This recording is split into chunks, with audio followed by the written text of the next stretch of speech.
тайпасының көсеміне ғашық болған жігіттің махаббаты үшін күресіп, сезімінің пәктігін дәлелдеу жолында соқабасынан талай соқпалы кезеңдерді өткізуінен өрбиді.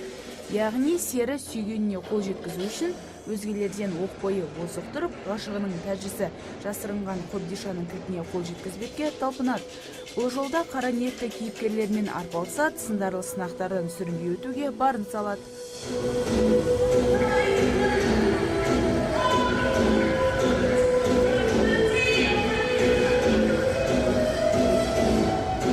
Мюзиклде бір ерекшелігі оңтүстікте алғаш рет Жігітовқа қойылды. Бір мезетте бірнеше киімді ауыстыратын әртістің бұл өнері жиналғандарды тәнті етіп, сихыр әлеміне сапар шектіргендей болды.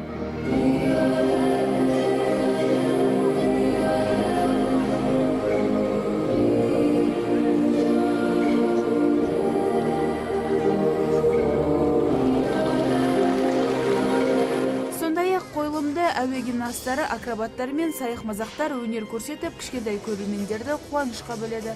Маған цирк өте қатты ұнады. Ол жердегі бір жыланмен билеген көрінісі өте маған қатты ұнады. Мен циркке келгеніне өте қуаныштымын. Атап өткен жөн, Джунгли бұрын-соңды ТМД елдерінде сахналанбаған соны қойылым. Аталған мюзиклді көрермендерге ұсынбаққа тек оңтүстік цирктің 100-ден астам әртістері қатыстырылып, 2,5 ай бойы үздіксіз дайындалыпты. Бұл енді Джунгли деп таңдап отқанымыздың өзінде де бұл не қатысы бар деген сияқты ойлар болуы мүмкін. Бұл Джунгли деген негізі балаларға, қазіргі жастарға бір өзі қызықты дүние ғой.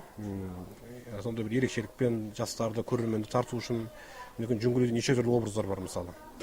Джунгли қойылымы 8 маусымға дейін жалғасатын болады. Ал цирк ұжымы жыл соңында мюзиклдің жалғасы көрерменге жол тартады деп отыр. Таңшолпан Шамбай, Талғат Қырғызалиев, Платон Леденев, ТВК телеарнасы.